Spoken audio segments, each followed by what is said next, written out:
Hello guys, दिल से दुनिया तक के सफ़र में आपका स्वागत है। और आज जानेंगे कि स्वाति मैम आगे क्या करने वाली है और साक्षी क्या अपनी फीलिंग को पहचान के सारी चीज़ें आगे बढ़ाएगी, आगे बढ़ने की कोशिश करेगी या वो पीछे हटने की कोशिश करेगी। अभी तो स्टोरी में जानेंगे। चलिए स्टोरी स्टार्ट करते हैं। जो साक्षी होती है वो तो मतलब अलग ही जोन में होती है। उसका खुद पे बस नहीं चल रहा होता है। उसे लग रहा होता है कि मैं क्या करूं, मैं उनकी तकलीफ भी बर्दाश्त नहीं कर पा रही हूँ और उन्होंने जो कहा वो भी मुझे बर्दाश्त नहीं हो रहा। प्यार प्यार कैसे हो सकता है किसी को, वो भी एक लड़की से? कैसे? ये नामुमकिन है। ये कैसे हो सकता है? और वो ऐसी चीज़ सोच भी कैसे सकती हैं? उसे तो खुद मालूम नहीं होता कि वो भी तो प्यार करती है, बट उसे खुद की फीलिंग ही समझ में नहीं आ रही होती है। पागलों की तरह बस रोड पे चली जा रही होती है, बारिश में भीग रही होती है, बट उस चीज़ से उसे फ़र्क ही नहीं पड़ रहा होता है। और जो इधर स्वाति मैम होती हैं, उनका रो रो के बहुत बुरा हाल होता है, बहुत ज़्यादा। पर वो खुद को बहुत स्ट्रॉन्ग बनाती हैं और फिर खड़ी होती हैं और खुद में ही शायद वो कोशिश करती हैं कि उनके फेस पे एक भी वैसे चीज़ें ना हो कि वो किसी को ना दिखाएं कि उनको तकलीफ़ हो रही है अंदर से। आंखें लाल हो चुकी थी, आंसू अब भी आ रहे थे, फिर भी उन आंसुओं को पोंछ के वो हिम्मत कर रही होती हैं कि वो ये दर्द, वो ये चीज़ किसी को फेस ना करा पाए, स्पेशली रिया मैम। रिया मैम को ये सारी चीज़ें पता ही नहीं चलती है। वो नीचे होती हैं और उन्होंने देखा था कि स्वाति मैम साक्षी को लेके गई है, तो वो डिस्टर्ब भी नहीं करना चाहती थी, बट उन्हें नहीं पता था कि ये सारी चीज़ें हो जाएंगी। और इधर बहुत सारी चीज़ें हो रही होती है। लंच टाइम ओवर हो चुका होता है, क्लास टाइम चल रहा होता है, लेकिन स्वाति मैम वो अलग ही जोन में होती हैं। उनको खुद समझ में नहीं आ रहा था कि वो क्या करे। और अब भीगने की वजह से वो बहुत ज़्यादा भीग भी रही होती हैं, लेकिन उस चीज़ से उन्हें फ़र्क नहीं पड़ रहा होता है।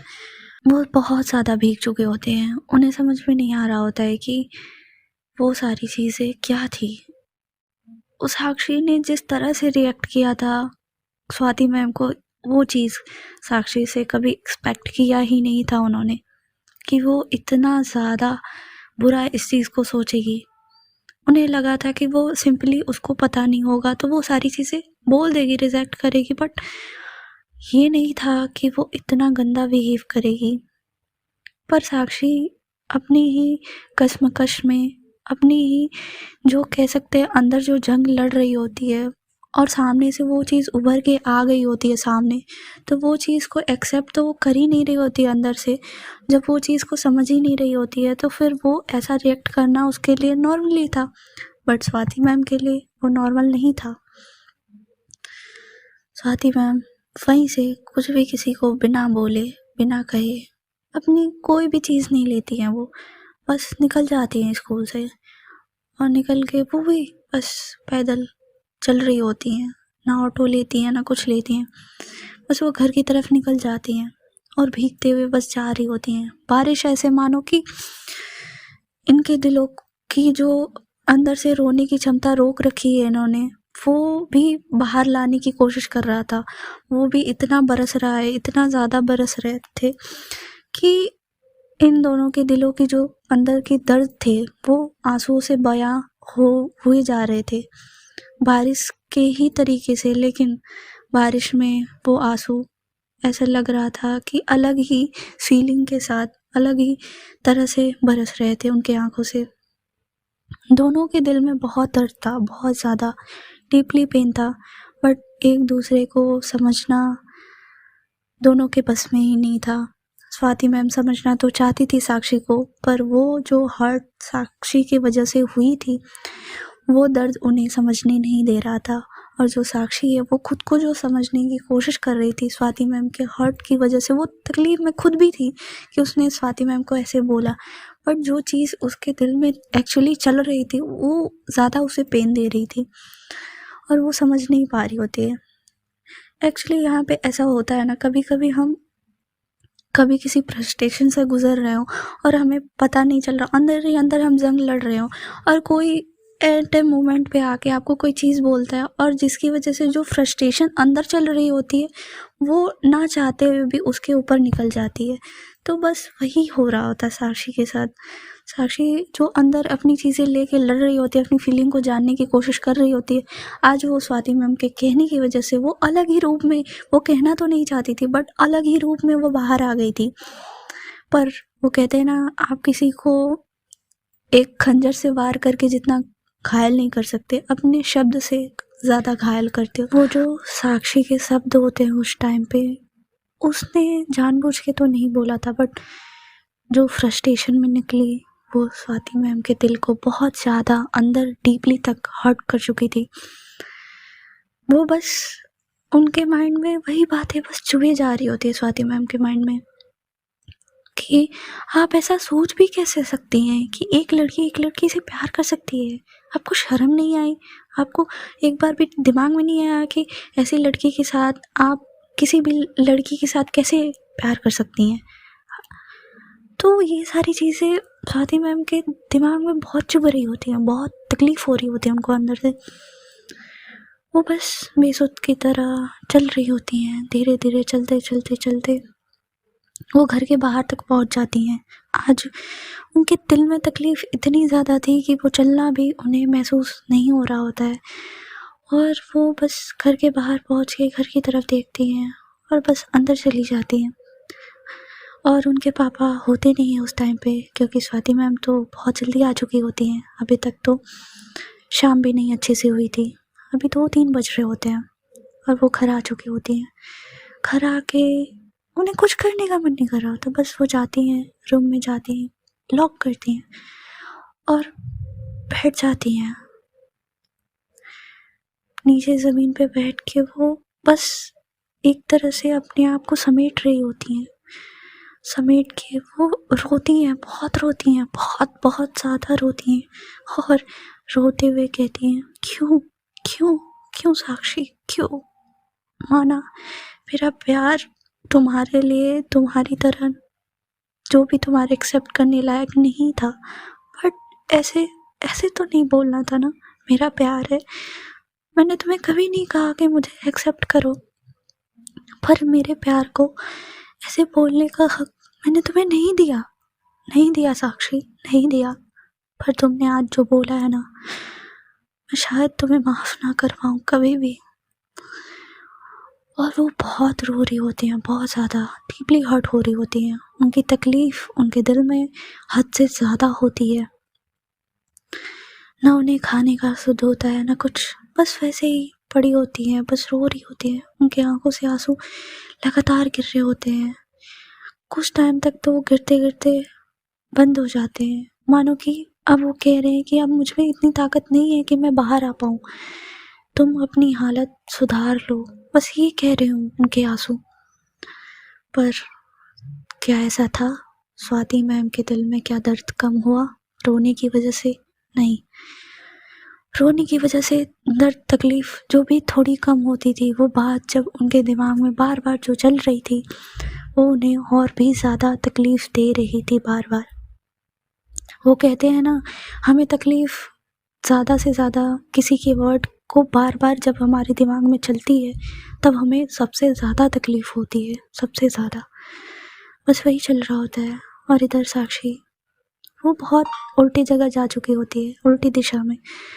और फिर जब उसे लगता है कि अब उसे घर जाना चाहिए, पर वो उसका मन नहीं होता अंदर से, पर फिर भी वो जाती है और घर की साइड अब मुड़ जाती है और जा रही होती है। इधर जो पूर्वी होती है वो मतलब अब तो छुट्टी वाला टाइम हो चुका होता है लगभग, और इधर जो रिया मैम होती हैं उन्होंने देखा ही नहीं होता है स्वाति मैम को, तो उन्हें लगा होता है कि शायद ये लेक्चर्स इतनी जल्दी हो रहे होंगे, शायद वो मुझसे पहले क्लास में चली गई हो, तो वो ऐसे ही सोच रही होती है। लेकिन जब छुट्टी होती है तब वो जब स्वाति मैम को देखती तो नहीं है, क्योंकि उनको लग रहा होता है कि सारे सामान तो यहीं पे है, सामान लिए बिना तो कहीं नहीं जाएगी। तो वो जब देखते हैं कि स्वाति मैम है ही नहीं, हर जगह वो ढूंढ लेती है, सारी चीज़ें कर लेती है, पर स्वाति मैम मिलती ही नहीं है, तो फिर वो उनको समझ में नहीं आता कि वो क्या करे। फ़ोन भी ट्राई कर रही होती है बहुत बार, बट फ़ोन कहाँ उठा रही होती हैं स्वाति मैम। फ़ोन तो उन्होंने फेंक दिया होता है बेड पे, और वो बस बेसुध की तरह बैठी होती हैं, अलग ही ख्याल में, अलग ही दुनिया में। वो पता नहीं क्या सोचे जा रही होती हैं। और रिया मैम बहुत परेशान होती है, बहुत ज़्यादा। उन्हें समझ में नहीं आ रहा होता है कि वो क्या करें, कहाँ जाएँ, कहाँ ढूँढें स्वाति मैम को। पर फिर वो बहुत ज़्यादा सोच रहे होते हैं। फिर वो सोचती हैं कि शायद वो घर तो नहीं चली गई। पर फिर वो सोचती है साक्षी के साथ तो वो गई थी, मैं उससे पूछती हूँ। तो वो भागते हुए जाती है साक्षी की क्लास में, बट वहाँ से आधे बच्चे निकल चुके थे। अंशिका थी, तो अंशिका से पूछती है जो रिया मैम होती है, तो वो बोलते हैं कि मैम मैंने तो नहीं देखा, और वो आई थी बट वो मतलब अपना बैग लेके निकल गई, बस उसने बोला तबीयत ठीक नहीं है और चली गई। जो रिया मैम वो समझ नहीं पा रही होती हैं कि एक तरफ ये मिल नहीं रही है, दूसरी तरफ ये बिना बताए चली गई है। क्या हो रहा है जो मुझे नहीं पता है। वो बहुत ज़्यादा डर रही होती हैं कि क्या ऐसा हो गया है जो मुझे नहीं पता है। और वो पूर्वी की तरफ भी जाती हैं, शायद उसको पता हो कि कहाँ गई है साक्षी, या स्वाति मैम को देखा हो तो पूछती है। लेकिन पूर्वी कहती है कि मुझे तो पता ही नहीं है कि साक्षी घर चली गई है। वो भी बहुत ज़्यादा शौक होती है कि साक्षी घर चली गई, उसकी तबीयत तो ठीक है, सारी चीज़ें। फिर वो भी जल्दी जल्दी निकलती है घर की तरफ। रिया मैम स्वाति मैम के सारे सामान लेती हैं, और फिर वो भी जाती हैं स्वाति मैम के घर की साइड।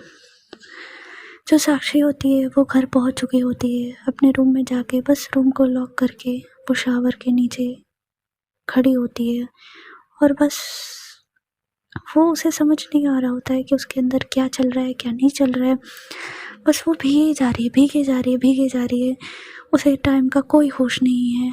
आधा घंटा, 1 घंटा, 1 घंटे से 1.5 घंटे ऐसे भीगे जा रही है, भीगे जा रही है। और उसके माइंड में जो भी चल रहा है, बस वो अपने ही अंदर खुद को शांत कर रही है कि क्या कर रही है, उसे खुद भी नहीं समझ में आ रहा होता है। एक पल को जो उसका अंदर का गुस्सा, फ्रस्ट्रेशन, यूँ मानो कि ऐसा उबलता है, ऐसा निकलता है कि वो अपना हाथ जो दीवार होती है उस पे बहुत ज़ोर से मारती है, और इतनी ज़ोर से मारती है कि उसके हाथों में ब्लडिंग शुरू हो जाती है बहुत ज़्यादा। पर उसे उस दर्द से तकलीफ़ नहीं हो रही होती है। उसे जो अंदर तकलीफ़ हो रही होती है वो भी कम नहीं हो रही होती, और वो दिख रहा होता है उसको कि ब्लड आ रहा हाथ से, पर वो रुक नहीं रही होती है, और भी ज़्यादा मारे जा रही होती है वॉल पे, बहुत ज़्यादा मार रही होती है। और मानो अपने अंदर के फ्रस्ट्रेशन, गुस्से, जो उसका गिल्ट था कि उसने ऐसा बोला है, जो भी था उसके अंदर का, वो निकाले जा रही होती है, निकाले जा रही होती है।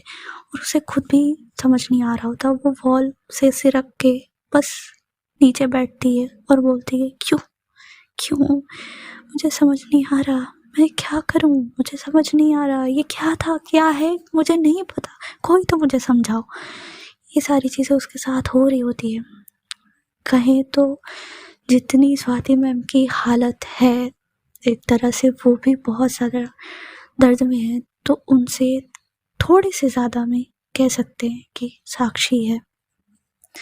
मैं किसी की साइड नहीं ले रही कि साक्षी ज़्यादा है, उसको उसका ज़्यादा पेन है, पर एक इंसान जिसे वजह पता होती है तो वो रोना भी अच्छे से उसको समझ आता है। बट जिसे वजह भी नहीं पता है, जिसे खुद नहीं पता है कि वो क्या कर रही है, वो क्या समझे क्या नहीं समझे, उसे खुद भी अंदर इतनी कन्फ्यूज़न है, फ्रस्ट्रेशन है। और एक तरह से वो स्वाति मैम को जो नहीं बोलना चाहती थी वो बोल के आई है, उस चीज़ का गिल्ट भी है। ये सारी चीज़ों को लेके वो बहुत ज़्यादा दर्द में है। पर क्या साक्षी अपनी चीज़ को समझने की कोशिश करेगी, या अब से इन दोनों के बीच में दूरियां आनी स्टार्ट होगी? क्या ये दूसरे को ये खुद से दूर करना स्टार्ट करेंगे? क्या करते हैं ये तो आगे ही जानेंगे। पर जो स्वाति मैम होती हैं वो बस अपनी चीज़ों को समेट के बैठी होती हैं। उन्हें किस चीज़ का होश नहीं कि उन्होंने खाना नहीं खाया, क्या हो रहा है क्या नहीं हो रहा है, कौन आया है कौन नहीं आया, उन्हें किसी चीज़ का होश नहीं है। रिया मैम जब घर पहुंचती हैं तो वो देखती हैं कि डोर वैसे ही खुला हुआ है। अंदर मतलब एक होता है ना कि जब इंसान आता है तो वो डोर बंद करता है, जो जब आप एकदम सेंस में हो, ठीक हो आपका माइंड, बट जब आप बहुत तकलीफ में होते हैं तो आपको खुद भी नहीं पता चलता कि क्या बंद करना है, क्या करना है, क्या नहीं करना है, ये भी नहीं पता चलता है। बस ऐसा ही हुआ होता है। जो रिया मैम है ना, उनके दिल में बहुत डर लग रहा होता है अंदर से ही। वो डर रही होती हैं कि जो वो सोच रही हैं वो ना हो, वो ना हो। बस वही सोच रही होती हैं, क्योंकि जो कंडीशन थी, जो हालत थी, लग रहा था कि कुछ तो हुआ है, कुछ तो ऐसे बिना बताए दोनों का गायब हो जाना स्कूल से, फिर ऐसे ये डोर का खुला रहना, घर में कोई भी चीज़ इधर से उधर पड़ी हुई है। सारी चीज़ें देख के वो जाती हैं स्वाति मैम के रूम में। उनके लिए एक एक पैर आगे बढ़ाना बहुत मुश्किल हो रहा होता है, क्योंकि वो स्वाति मैम को कभी भी टूटता हुआ बर्दाश्त नहीं कर सकती थी। हम अपने दोस्त को कभी भी ऐसी हालत में देखना बर्दाश्त ही नहीं कर पाते, जिससे हम बहुत ज़्यादा, एक कहते हैं ना, बहुत ज़्यादा क्लोज आप किसी के हो और वो आपके सामने जब टूटता है ना, तो आप बर्दाश्त नहीं कर पाते। उसका दर्द आपके दिल में बहुत ज़्यादा हो जाता है। फिर रिया मैम बस वही चीज़ से डर रही होती हैं। एक एक कदम बढ़ाना उनके लिए बहुत मुश्किल हो रहा होता है। फिर भी वो जाती हैं। डोर जो होता है वो बंद होता है, तो रिया मैम बाहर से ही आवाज़ देती हैं, स्वाति, स्वाति तू ठीक है ना? तू आ गई स्कूल से, मुझे बताया भी नहीं। स्वाति ठीक है ना? क्या हुआ है? प्लीज़ डोर ओपन तो कर। वो बहुत ज़्यादा डोर को खटखटा रही होती हैं, लेकिन स्वाति मैम, उन्हें होश कहाँ था कि कोई आया है, कोई डोर खटखटा रहा है। कोई भी चीज़ का होश नहीं था उनको। और रिया मैम बहुत ज़्यादा डोर को खटखटा रही होती हैं कि वो खोल दे, लेकिन नहीं, स्वाति मैम की तरफ से कोई रिस्पॉन्स नहीं आ रहा होता है। इधर रिया मैम बहुत डर जाती हैं कि इसने कुछ कर तो नहीं लिया, क्या क्या हुआ है, ये डोर क्यों नहीं खोल रही, क्या हुआ है, ठीक तो है ये। बहुत कोशिश कर रहे होते, बहुत ज़्यादा। उनको समझ में नहीं आ रहा होता है कि वो क्या करे, तो बहुत ज़्यादा उनको डर होता है। तो वो क्या करती हैं कि वो अंकल को फ़ोन करती हैं और बोलती हैं कि प्लीज़ प्लीज़ आप जल्दी से घर आ जाइए, क्योंकि यहाँ स्वाति ने खुद को लॉक किया हुआ है और वो डोर नहीं खोल रही। उनके पास कोई ऑप्शन नहीं था। वो अंकल को परेशान नहीं करना चाहती थी, पर वो क्या करती, उनके पास कोई भी अब तरीका ही नहीं बचा था कि जैसे वो खोल सके दरवाज़ा और सारी चीज़ें कर सके। उनको पता था कि स्वाति मैम के पापा आएंगे तभी कोई भी चीज़ हो सकती है, और उनके पास एक डोर की चाबी भी थी, तो वो चीज़ उनके पास ही होगी तो वो खोल सकते हैं। उनके पापा भी परेशान हो जाते हैं और वो जल्दी से जल्दी घर आते हैं, और जब घर आते हैं तो वो रिया मैम को डोर के पास खड़े हुए देखते हैं, तो आते हैं जल्दी से रूम के पास और बोलते हैं, क्या हुआ बेटा, सब ठीक है ना? क्या हो गया, इतने ये इसने डोर को क्यों लॉक रखा है, क्या हो गया, सब ठीक तो है?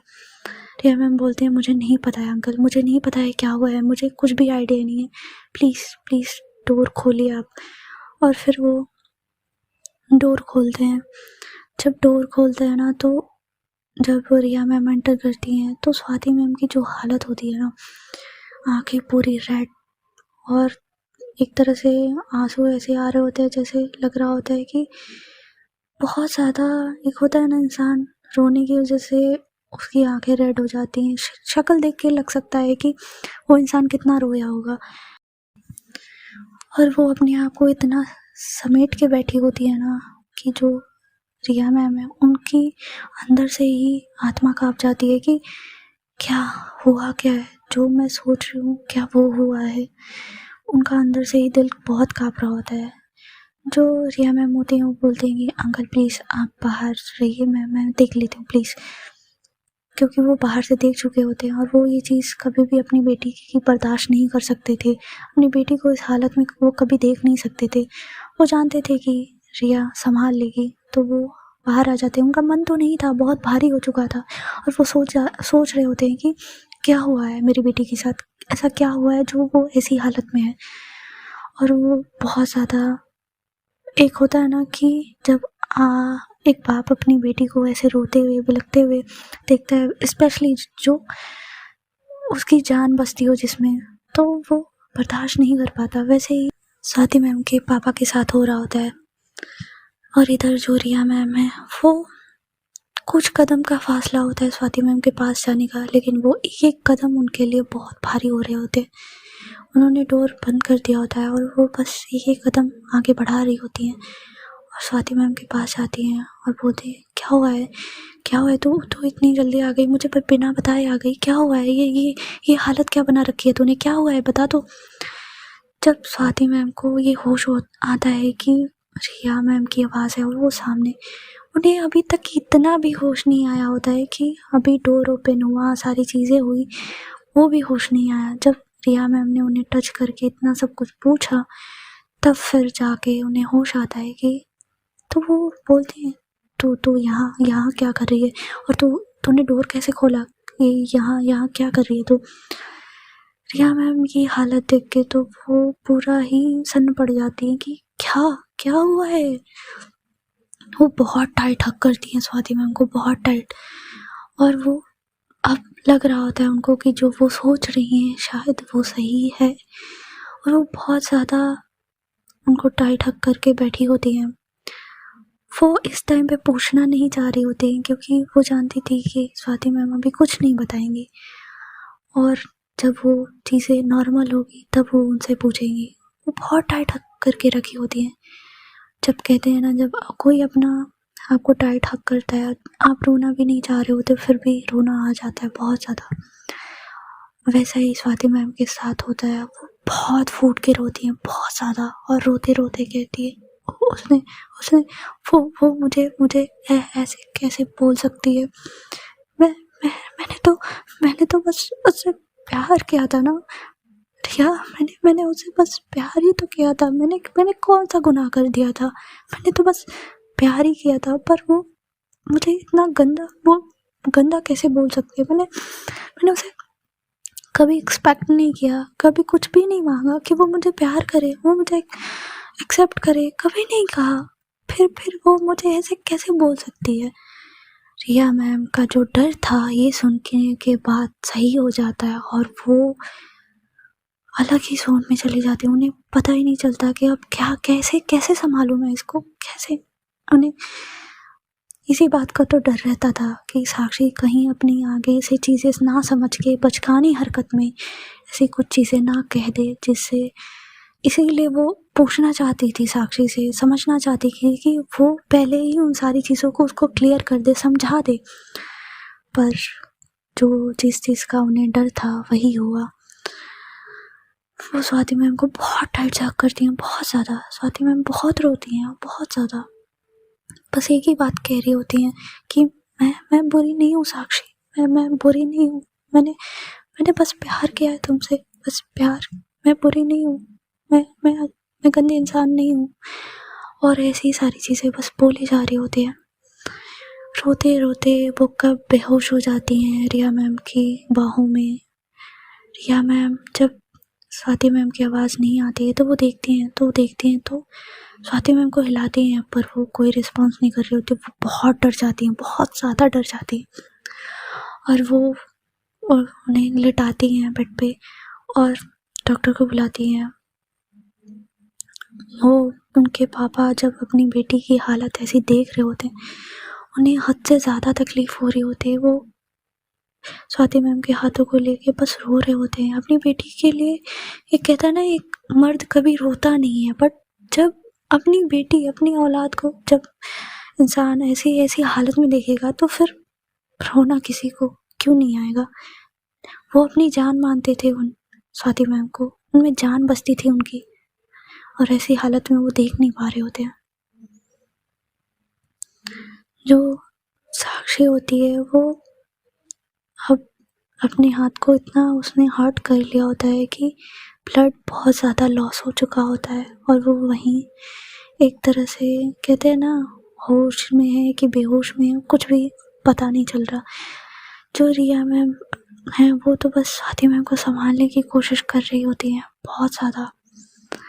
डॉक्टर चेकअप करता है, बोलता है कि इन्होंने शायद बहुत ज़्यादा देर तक ये भीगी हैं, और मेंटल स्थिति भी इनकी सही नहीं है अभी। मुझे लगता है शायद इन्हें किसी बात का बहुत ज़्यादा हर्ट हुआ है या बहुत ज़्यादा बुरा लगा है, जिसकी वजह से ये अपने आप को अंदर से ही बहुत ज़्यादा तकलीफ़ पहुंचा रही हैं।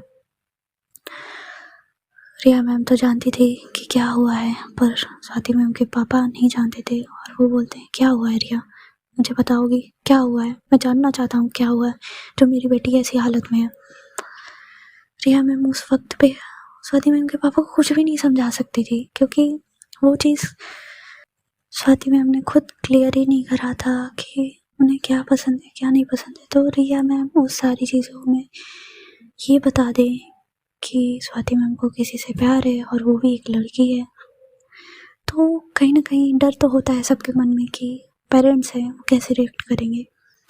तो रिया मैम चीज़ों को छुपाती हैं और बहुत अच्छे से उनके पापा को बोलते हैं कि अभी अंकल प्लीज़, अभी हमें स्वाति की हेल्थ पे फोकस करना चाहिए, प्लीज़ प्लीज़ अंकल, और जब सारी चीज़ें हो जाएंगी सही तो मैं आपको खुद बता दूँगी।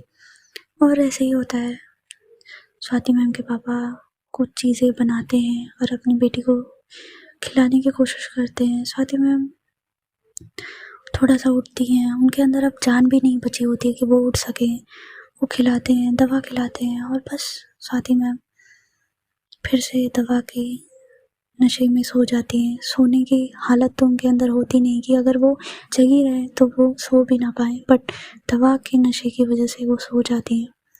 इधर जो पूर्वी होती है वो भागते हुए रूम में की तरफ जा रही होती है कि क्या हुआ है, मतलब कहाँ गई है ये, क्या मतलब मुझे बिना बताए, तबीयत तो ख़राब नहीं है। वो बहुत डर चुकी होती है, रास्ते भर वो सोच रही होती है कि क्या हुआ है, तबीयत तो ठीक है, ये बिना बताए घर चली गई। तो वो भागते हुए जाती है, उनके पापा मम्मी भी देखते हैं तो वो थोड़ा शॉक होते हैं कि भागते हुए रूम की तरफ क्यों जा रही है। और साक्षी जब आई होती है ना तो उसके पापा मम्मी हॉल में नहीं होते हैं, तो उन्हें नहीं पता चला होता है कि साक्षी आ चुकी है घर पे। और वो भागते हुए ऊपर जाती है रूम में, रूम खोलती है और रूम खोलने के बाद जब देखते हैं कि इधर उधर देख रही होती है कि कहाँ है, क्योंकि साक्षी ने डोर वैसे नहीं लॉक किया था, वो बाहर से ओपन हो सकता था, तो पूर्वी खोल चुकी थी। और वो देखती है पर उसे दिख नहीं रहे होते, तो वॉशरूम की तरफ देखती है जहाँ से पानी की आवाज़ आ रही होती है, तो वो भागती है जाती है अंदर की तरफ। जब साक्षी की हालत वो देखती है तो भाई उसके रोंगटे खड़े हो जाते हैं, सुन्न हो जाती है कि ये क्या हालत बना रखी है इसने। भागते हुए जाती है और वो तुरंत साक्षी को पकड़ती है और बोलती है कि क्या क्या हालत करनी है तूने, ये हाथ से इतना ब्लड क्यों आ रहा है, क्या हुआ है? क्योंकि टाइल्स पे पूरा ब्लड ही ब्लड फैला होता है, जो वॉल होती है वहाँ पे भी ब्लड हुआ होता है बहुत ज़्यादा। और फिर बहुत ज़्यादा जो साक्षी होती है वो कम्प्लीटली बेहोश होने की हालत में आ रही होती है, बट अभी बेहोश नहीं होती। उसने आंखें थोड़ी सी खोल के पूर्वी को देखी होती है और बोलते दी आप आ गई, और बस इतना ही बोलती है कि उसकी आंखें बंद हो जाती है। जो पूर्वी होती है वो उठाती है साक्षी को कैसे भी कैसे करके और फिर बेड तक लाती है और चिल्लाती है अपने मम्मी पापा को। उसके मम्मी पापा भी दौड़ते हुए आते हैं और बोलते क्या हो गया है, इतना चिल्ला क्यों रही हो? एक तो भागते हुए आई और वो भी जब अपनी बेटी की ऐसी हालत देखते हैं तो वो भी डर जाते हैं कि क्या हो गया है इसको, इसने ऐसे क्यों कर लिया, क्या हो गया इसको। और वो बहुत पैनिक कर जाते हैं। फिर डॉक्टर बुलाया जाता है, सारी चीज़ें यहाँ पे होती है। और फिर उसके बाद साक्षी थोड़ी देर बाद होश में आती है तो उसके मम्मी पापा पूछने लग जाते हैं क्या हुआ है बेटा, तुमने ऐसा क्यों कर लिया, इतना हाथ में चोट कैसे लग गया, सारी चीज़ें कैसे लग गई? साक्षी बोलते कुछ नहीं मम्मा, वो बस ऐसे ही मुझे पता नहीं चला और वो हाथ में थोड़ा सा लग गया और फिर ऐसे ब्लड आ गया और मैं थोड़ा सा हो गया था, बस ऐसे ही। वो अपने मम्मी पापा को टाल देती है बातें कह के, उनके मम्मी पापा भी ज़्यादा नहीं सोचते। लेकिन पूर्वी तो अपनी बहन को बहुत अच्छे से जानती थी, वो जानती थी कि ये झूठ बोल रही है, बात कुछ और है। और वो बहुत ज़्यादा समझने की कोशिश कर रही होती है कि क्या बात हुई है, पर उसे कुछ समझ नहीं आ रहा होता है। फिर इधर जो साक्षी होती है वो तो बस दवा खाती है, सारी चीज़ें करती है और फिर वो भी सो जाती है। आज दोनों को नींद दवा की वजह से आई होती है, ना कि खुद की वजह से, क्योंकि अगर ये खुद की हालत पे होते तो आज शायद वो सोते ही नहीं, आज नहीं पता नहीं कितने दिनों तक नहीं सोते। और इधर जो पूर्वी होती है वो बस सोच रही होती है, वो साक्षी की तरफ बार बार देख रही होती है कि क्या क्या क्या मैं मिस कर रही हूँ, क्या हुआ है ये। और अंशिका, ये कहीं अंशिका का किया धरा तो नहीं है। वो फिर फटाक से अंशिका का नंबर उसके पास होता है, बस वो किसी से ले रखा होता है कि कभी भी ऐसी चीज़ें होंगी तो वो छोड़ेगी नहीं उसको। तो वो फ़ोन करती है, अंशिका तुरंत उठाती है और बोलती है, हाँ दी बोलिए। पूर्वी बोलती है, एक तो पहले मुझे दी बोलना बंद करो, ठीक है? मैं तुम्हारी कोई दी नहीं हूँ। पहले ये बताओ तुमने साक्षी के साथ किया क्या है? अंशिका डर जाती है, मैंने क्या किया? दी क्या हुआ है? साक्षी साक्षी ठीक तो है? क्या क्या हुआ है? पूर्वी बोलते हैं, नाटक करना बंद करो, क्या हुआ है? ये ऐसे क्यों हालत में? तुमने कुछ किया है? अंशिका बोलती है, दी मैं क्या क्यों करूँगी उसके साथ? मैंने कुछ नहीं किया, वो बस लंच के टाइम आई थी, बस अपना बैग ली और चली गई। जो पूरी होती है वो बोलती है कि तुमने ही कुछ बोला होगा ना, जिसकी वजह से वो आ गई घर पे। अंशिका बोलती है, नहीं दी, आप किसी से भी पूछ लिया, ऐसा कुछ नहीं हुआ था। और वो बस मैंने बस उसको लास्ट टाइम पे स्वाति मैम के साथ जाते हुए देखा था, और फिर जब वो आई वो अपना बैग ली और फिर चली गई, बस इतना ही मैंने देखा था। तो जो पूर्वी होती है वो यकीन तो नहीं करना चाहती थी, लेकिन फिर वो सोचती है कि देखते हैं, एक बार स्वाति मैम से मैं पूछती हूँ क्या हुआ था, शायद वो बता सकें। और फिर वो कॉल काट देती है और फिर वो स्वाति मैम को कॉल कर रही होती है बहुत ज़्यादा, लेकिन स्वाति मैम का कॉल उठ नहीं रहा होता है। और फिर इधर जो रिया मैम होती हैं वो स्वाति मैम के पास ही बैठी होती हैं, तो फिर वो देख रही होती है कि फ़ोन कहाँ बज रहा है, फ़ोन उनको मिल नहीं रहा होता है, तो वो उठा नहीं पा रही होती है। फिर वो सोच रही होती है पूर्वी की, उनका तो कॉल ही नहीं लग रहा। रिया मैम तो बोल रही थी कि वो जाएंगी। फिर वो कॉल करती है रिया मैम को, तो रिया मैम उठाती हैं और बोलती है, पूर्वी बोलो क्या हुआ है? जो पूर्वी होती है वो बोलती है कि मैम क्या स्वाति मैम से बात हो सकती है मेरी? प्लीज़ ना बात करिए कि क्या हुआ है, साक्षी से क्या बात हुई है उनकी, जो ऐसी हालत है इसकी। जो रिया मैम है वो भी थोड़ा शॉक होती हैं कि क्या क्या हुआ है, साक्षी को क्या हुआ है। वो पूर्वी सारी चीज़ें बताती है तो रिया मैम भी शॉक होती हैं कि ये क्या चल रहा है इन दोनों के बीच में। जब इसने सारी चीज़ें रिजेक्ट करी है चीज़ें, रिया मैम को भी पता होता है कि वो सारी चीज़ें उसे अभी नॉलेज नहीं है, उसे पूरी समझ नहीं है कि वो क्या कर रही है, उसके दिल में फीलिंग, क्योंकि रिया मैम ही इस चीज़ की पूरी विटनेस थी कि उनको पता था कि साक्षी के दिल में स्वाति मैम को लेके कितना प्यार है, कितना ज़्यादा है। पर वो चीज़ साक्षी को खुद नहीं दिखती थी, वो अलग बात थी। पर रिया मैम इस बात में 1% उनको डाउट नहीं होता है कि साक्षी प्यार नहीं करती है। और जो रिया मैम होती हैं वो पूर्वी को बोलती हैं कि एक्चुअली स्वाति अभी सो रही है, उसकी तबीयत ठीक नहीं है शायद। वो ज़्यादा कुछ नहीं बताती है पूर्वी को। तो जो पूर्वी होती है वो सोचती है कि ठीक है मैम, आप स्वाति मैम का ख्याल रखें, पता नहीं इसको क्या हुआ है, कैसे सारी चीज़ें। रिया मैम बताना तो चाहती थी पूर्वी को सारी चीज़ें कि क्या चल रहा है इन दोनों के बीच में, बट वो ये नहीं कंफर्म थी कि पूर्वी क्या रिएक्ट करेगी, उसे ये सारी चीज़ें सही लगेगी या खुद ये इन दोनों को दूर कर देगी। ये सारी चीज़ें उन्हें खुद रियलाइज़ नहीं होती है, तो वो चीज़ें नहीं बताना बेटर समझती है और वो ये डिसाइड करती हैं कि वो साक्षी को शायद समझाने की कोशिश करें। फिर जो स्वाति मैम होती हैं वो आराम से बस ये हो रहा होता है कि सो रही होती है, बट नींद में भी उनकी जो भवें होती हैं वो सिकुड़ी हुई होती हैं, जैसे वो अलग ही अंदर से सपने में भी कुछ बुरा ही देख रही हूँ। जो रिया मैम है वो बहुत प्यार से स्वाति मैम के सर पे हाथ फेर रही होती हैं और बोलती हैं, मुझे पता है तुझे बहुत तकलीफ़ हो रही है और इस तकलीफ़ से मुझे बहुत ज़्यादा तकलीफ़ हो रही है, मैं ठीक करने की कोशिश करूँगी, बस मैं यही तो नहीं चाहती थी कि तुझे इतनी तकलीफ़ हो। और उधर जो पूर्वी होती है वो भी बैठी होती है साक्षी के पास और बस देख रही होती है साक्षी को। वो